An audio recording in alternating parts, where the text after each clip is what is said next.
It's a new SmarkCast. This is actually the second time I am recording this SmarkCast. I tried to record it on my phone, my new phone, and it turns out I can only record 20 minutes of stuff. And I was in about 19 minutes, and I was maybe halfway through, and it just shut off. So I have to redo it on this computer, and for some reason the computer is being very naughty today. It has a little bit of a delay on it, and it looks like crap, but that's okay. I'm still in Nirvana here. I just have it faced sideways because I didn't bring my stand up here for the computer to face towards the comic books, which is probably why it looks so crappy. And the clouds are being very weird today, so you'll see the light go on and off, on and off. But that's okay. I could probably just get up and turn on the light, but I don't want to do that. So anyway, let's get to some wrestling. Alright, I did want to talk about a few things on Smackdown that happened on Friday, like Roman Reigns and Mark Henry, because I noticed during this match that clearly they are pushing Roman Reigns to be the hero of the Shield. They're pushing him to be a part of probably the guy. I mean, they came in there and he beat Mark Henry clean and showed his strength by putting Mark Henry up on his shoulders.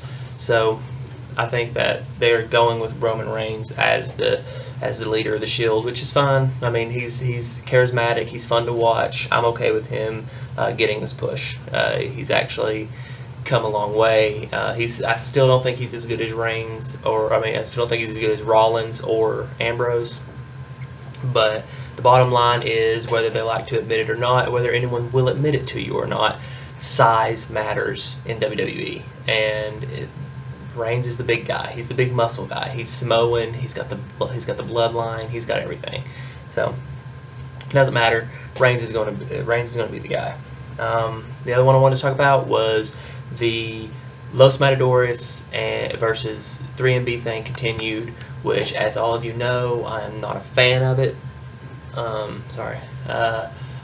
And I'm really getting tired of El Torito, the Little Bull, pinning the members of 3MB. Like the first time it was Drew McIntyre, which really angered me, and this time it was Heath Slater, which a lot of people don't realize is that all of 3MB, Jinder Mahal, Heath Slater, and Drew McIntyre are all really talented guys, and they're being jobbed out to everybody, which is not right. But you got that, and now they're being beaten by a little person in a bull suit, and that's, to me, that's not right. But that's what they're going to do. It's the way they're going to go with it. Hopefully, if I'm going to look at something good out of this, hopefully it means a 3MB split, and Drew McIntyre can go on to be himself. He can be the chosen one again.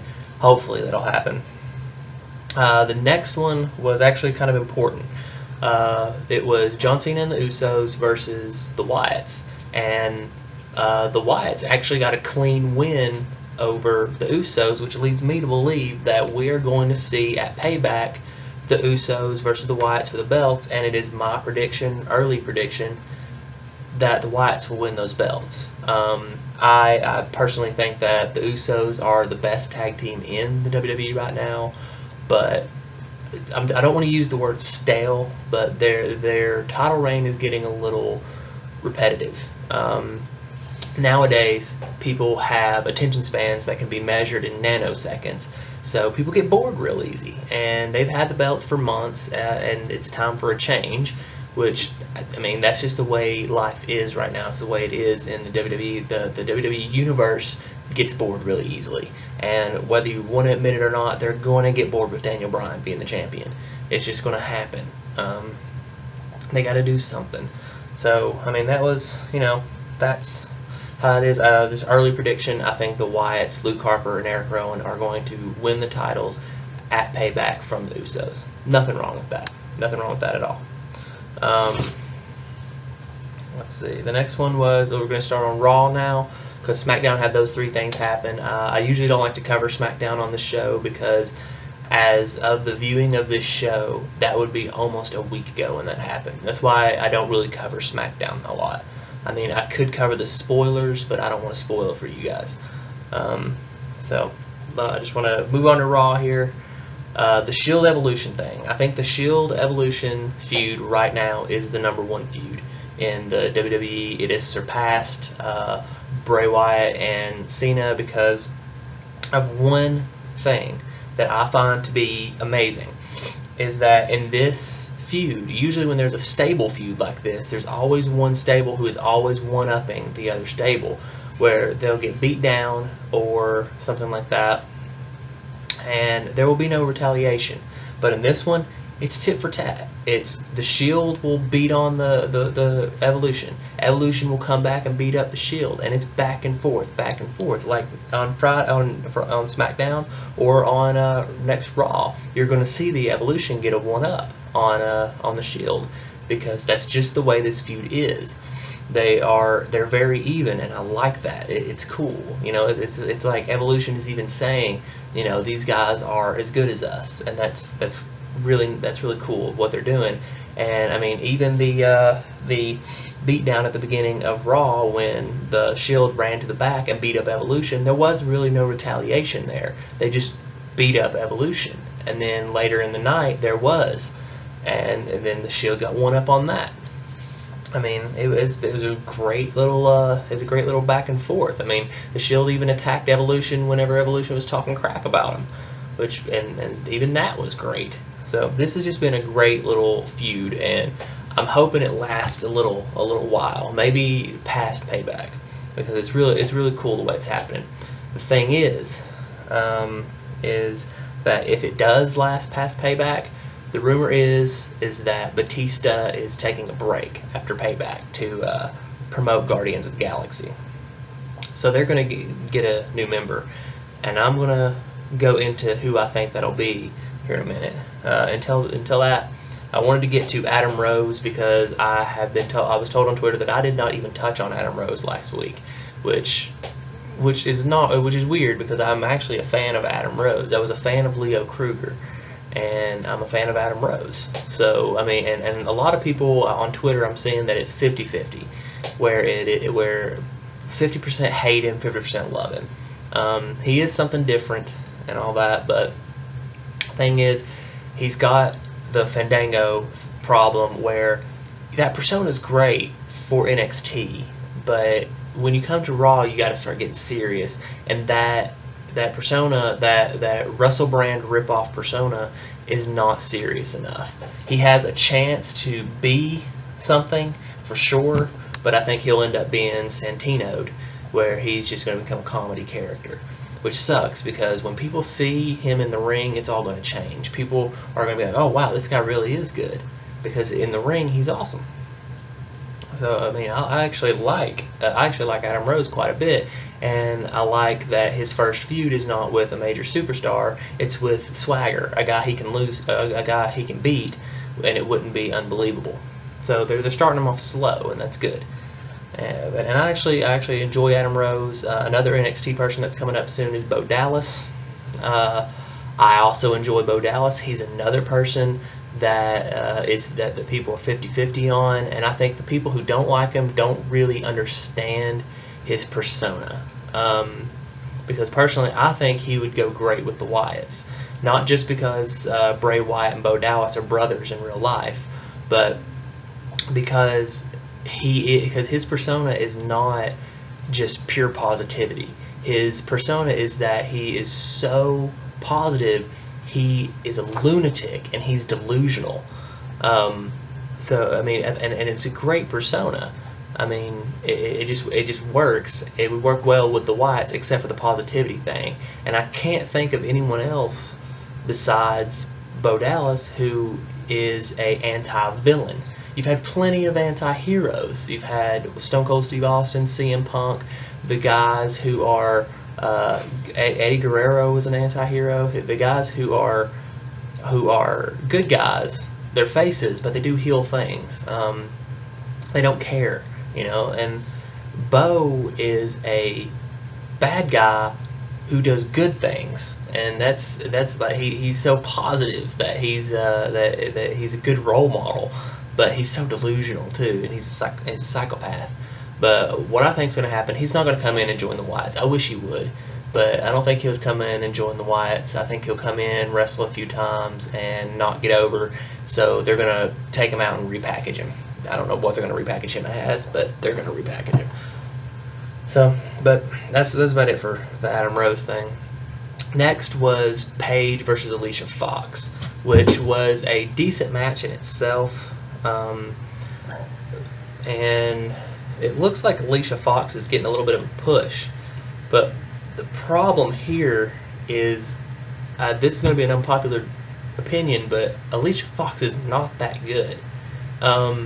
People think because of this match that she is amazing, but that's not the case. She's just not very good. If you watch her matches, she's really not doing anything. The other person is making her look good, and she just happens to do holds well and can do a bridge well and stuff like that. But in the end, she's actually not great. And then she threw a temper tantrum after losing the Paige Turner. She got pinned. She lost and then threw a temper tantrum and destroyed the set, and people started cheering her. So I think while she was just trying to be a heel, she gained fans, and that means she's going to become a fan favorite, and that's going to me. But this leads me to my first question. I have 3 of them today. This one's from Markel. He hasn't asked me a question in a while. He's a busy man, but it is to follow him on Twitter. It's at Tenorbuds, TENORBUDS.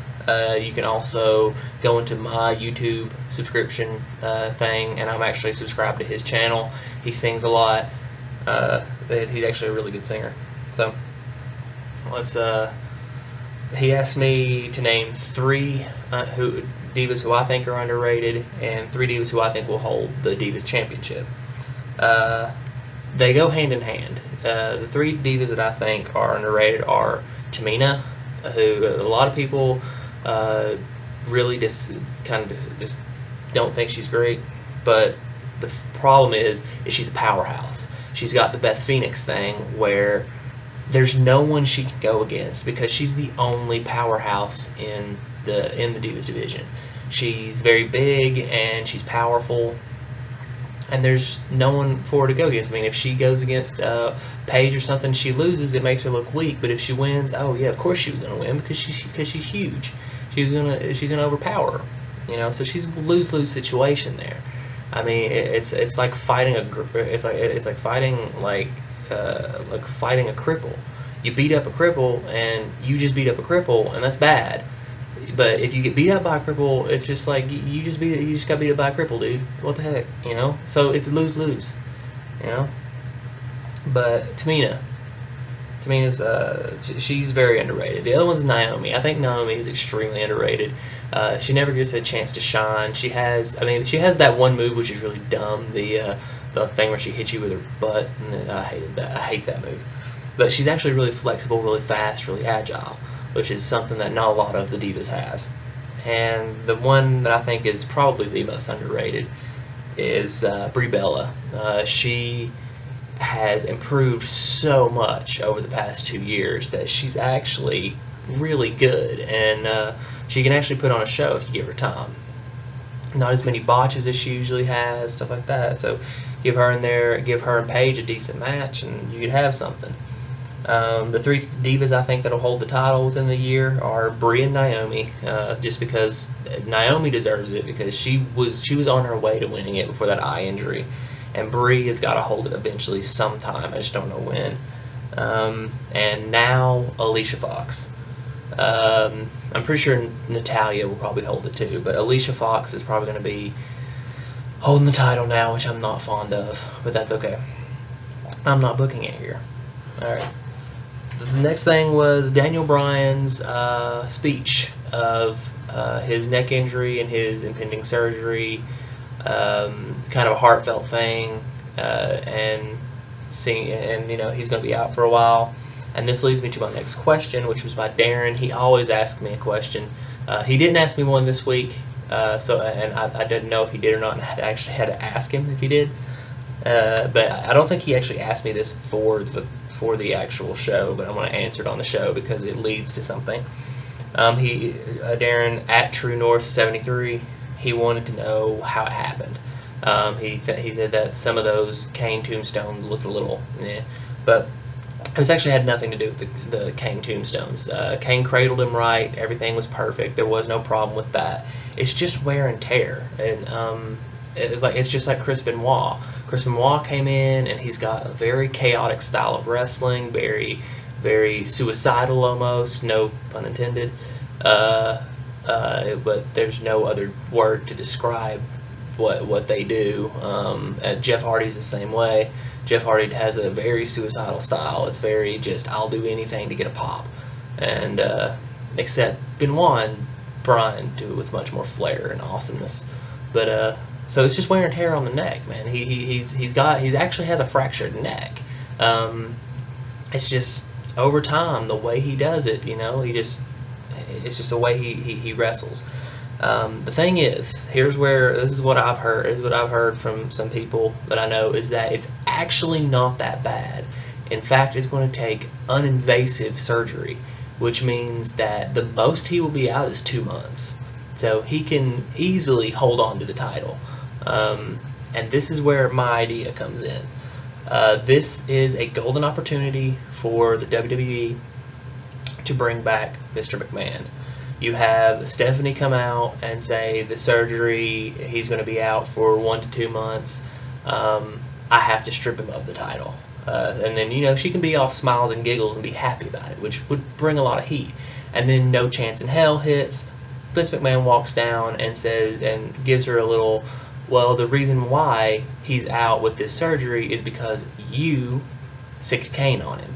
If you wouldn't have done that, he would still be our champion, and he would still be drawing in the crowds. And this could, and he could lay down the law and say, you're not stripping him of the title. You're not going to do it. And he's going to keep the title until he comes back. And there are people that argue, well, you have to have title defenses at pay-per-views. False. When The Rock was champion, he did not defend the title at Elimination Chamber. When CM Punk was champion, he did not defend the title at a pay-per-view, and the Shield took over. I think it was TLC. I don't remember. But, you don't always have to have a title shot. I think that you can have one pay-per-view every now and then that doesn't have a title shot. It's when you don't show up on Raw, and you don't show up on the pay-per-views on a regular basis, which might be what happens with Daniel Bryan, but this one is because he has a neck injury, not because he has movies, and it's just dumb. But this would just be a perfect opportunity to keep the fans happy by keeping the belt on Bryan and bringing back Vince McMahon, because people want Vince McMahon back. I don't know if they want him back as a face, because what I just said would bring him back as a face. I think what they want is a heel. But I mean, you could have him be an advocate of Daniel Bryan, saying he was wrong the whole time, saying that Daniel Bryan is the face of the company, and this could lead to almost a War Games situation where you'll have Vince versus Stephanie and Triple H. It would be the second time that it's been the McMahon War, but it would be like the 30th time it'd be the McMahon War, but it'd be the second time it'd be Vince versus those two. And you could bring in a War Game style, Evolution versus Evolution and whoever the hell else they want to get in there versus Daniel Bryan and the Shield. Make it War Games. The possibilities are endless. What you can do with this. So that's just my idea. And I know that I've said a million times that I hate going into fantasy booking, and I just did. But I'm just saying it's endless. But moving on, because I spent a lot of time on that. The Wyatts lost to the Usos and John Cena. And Bray Wyatt afterwards said, "Thank you, John, because I know what I have to do." And this confused me, because usually I'm really good at guessing what's going to happen next, and this one I have no idea. I think this is why I like Bray Wyatt so much. I really do believe this is it, is because he is very unpredictable. He is very just out there, and I was like, I don't know what's going to happen next with this guy. So the whole thank you, I know what I have to do, I don't know. I thought it was going to be he was going to kidnap Nikki during the Natalya match, which was next. Natalya and Nikki. There is a point in this match that I absolutely hate, and that is that they're using Total Divas to launch storylines. And that, for some, I don't know why it does, but it does. It pisses me off. I was like, why use that show to launch stuff? But the match was okay and everything. Actually, it wasn't okay. It was really good. But at the end, Natalya throws a hissy fit, and it looks like she's headed for a heel turn, which would be pretty cool because she needs to spice it up a little, and a heel turn would probably do that. I don't know what that means for her character on Total Divas. And I do mean character on Total Divas because that show is faker than some of the wrestling. But I don't know. Natalya going for a heel turn, that'd be pretty cool. Alright, and Sheamus beat Ryback. So he beat Curtis Axel first, and then he beat Ryback, which showed, how dominant he is and stuff like that. Now this is where I wanted to get into something. I'm saying that when Batista leaves and does his movie thing, they're going to need another person. I think Sheamus would be perfect for Evolution because he's a powerhouse, just like Batista. He loves to fight, just like Batista. And he's just, I think, and him and Triple H have been friends in real life for a long time. So I think that it'd be perfect for Sheamus to do a heel turn and join the Evolution. I think that'd be great. Like, do it right, do it at the pay-per-view, at Payback. Have him cause the Shield the match and him join Evolution when Batista leaves. I just think it'd be great. I mean, I haven't heard any rumors of him joining Evolution, but I just think it'd be perfect. But and after that Sheamus thing, which was really not that great, but I wanted to mention it so I could segue into the whole Evolution thing. Next we had the Kane attack, which was Stephanie looked like she was about to strip Daniel of the title, and she asked Daniel to come out there, and Kane dragged him out there, which he clearly had been beaten up, which probably he really wasn't, but he was beaten up. And then you had the Brie telling Stephanie to stay away thing. I just wish Brie would leave this whole storyline. And then we had that evil look from Stephanie, like she's going to start taking it out on Brie or something like that. I don't know. To me, this storyline has just kind of fizzled out, and I'm not that interested in it. But that's okay. They can spice it up with bringing in Vince McMahon. It's just that there's no one for Daniel Bryan to fight, and I think that's why this surgery has come at a perfect time, because really there isn't anyone for him to go against. There's no one. So this will give time for them to build up somebody. They can build up anyone, but next was the Ziggler and Fandango match, which was actually really good because they actually let these guys go for a minute, and they had the weird ending of Layla getting caught up in the apron and then distracting Fandango. Fandango lost, and Fandango didn't even care that he lost. He just confessed his love for Layla, which was kind of weird for a heel to do, but they kissed, and it was weird. I was just happy Ziggler won, to be honest. But that brings up the last question, which was from Luke Willock 2 at Luke Willock 2 if you want to. That's WILLOCK. He wanted to know the 5 people I think should win Money in the Bank. I also want to know when they should cash in and stuff like that, but I'm not going into that much detail. I'm just going to say the 5 people I think should win it. Ziggler being number 5, because Ziggler needs another push. It's just completely unfair that the 2 pushes he has had have been cut short because of something stupid. One was a concussion, the other was him opening his mouth and talking about Randy Orton, and that's kind of stupid. Number 4 would be Cody Rhodes. Cody Rhodes really needs this, and Cody needs to. It would be perfect for a heel turn if he could get it and cash in on Daniel Bryan. The next one is Lesnar, Brock Lesnar. Brock Lesnar is really the only true threat to the title right now. So get Lesnar in there and have him do cash in Cena style and say that he's not cashing it in the middle of a match. He's going to cash it in when he wants a match, and he wants a match at SummerSlam. Do something like that. Because I think him and Daniel Bryan could tear the house down. You don't have to have him win it, just have him, because he's just the only threat right now. I mean, he just beat the streak, so he's pretty much top dog. Number 2 is Cesaro. Cesaro's already getting that push. It could be a perfect way to really, I think that the dream scenario with that one would be Lesnar versus Daniel Bryan at SummerSlam. Lesnar beats Daniel Bryan, becomes champion. Cesaro cashes in on Lesnar. I think that could break him away from Paul Heyman and turn him face, that's dream scenario. I like that. The next one is who I think would be best for business to win the Money in the Bank this year is Bray Wyatt, because he's already one of the top heels. He's already established himself as a legitimate threat because he's beaten Daniel Bryan clean. He's beaten Cena. He's beaten pretty much everyone in front of that they put in front of him. So Bray Wyatt, totally.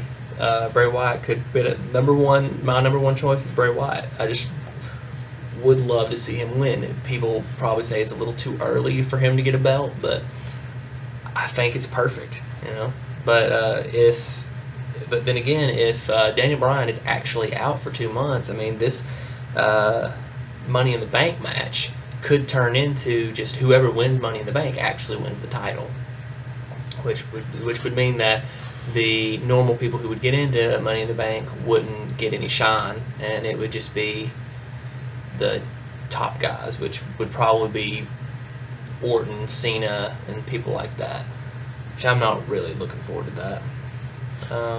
Next, we have Rusev and Big E.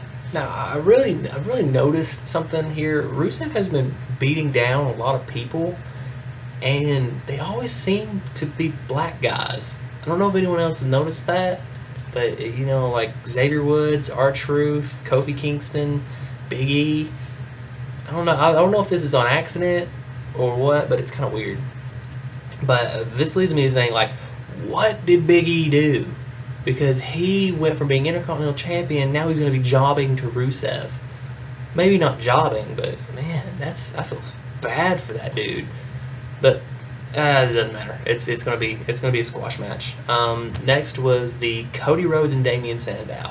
Cody Rhodes every Monday is in a filler match that holds nothing, that holds any importance, but it's always a great match, and that's what I love about Cody. That's why I say he should win Money in the Bank. And this was another one. Cody and Damian Sandow were great. They work so well together, and they always have. But what caught my eye was the ending, which was Cody raking the eyes of Damian, blinding him, and then hitting him with a disaster kick. Cody cheated to win, which signals a heel turn. Not only that, Goldust saw him do it and cheered him, which is really weird. It was a weird moment, and it confused me. But hey, Cody got a win. I mean, and applause for Damian Sandow tonight, really putting on a show. On the pre-show, he did a great shoot interview, and he was just showing that he still has mic skills. He did another one on Raw, which was another great one. He's showing that he has what it takes to be a top guy if they would just give him a chance. And then finally, we had the Batista and Reigns match, which I was really excited for. Two big guys beating the hell out of each other. That's great. And of course, it all disintegrated, and there were interferences and everything else. And Evolution called out, or actually Stephanie McMahon called out the mid-card heels to beat down the Shield, and somehow the Shield pulled out of it, and it made them look super strong, which means that they are going to get it next week. Mark my words on that. Evolution will do something terrible to the Shield next week. I don't know what it's going to be, but it's going to be something because they got the upper hand on this show, which means it's the Evolution's turn. So, alright, that would be it. I only went 30 minutes, which is impressive. So, anyway, that was Raw and SmackDown. I answered 3 questions. Thank you for the questions, people. That really that makes my job a lot. That makes this, not my job, makes this hobby easier. But until next time, I am Darren, or at -Darren on Twitter, MINUSDARIN. If you want to send me some comments, questions, that's the way to do it. Or on email, SmarkCast, the name of this show, at gmail.com. I'll have all my links on there on the description. Thank you for watching. This has been SmarkCast.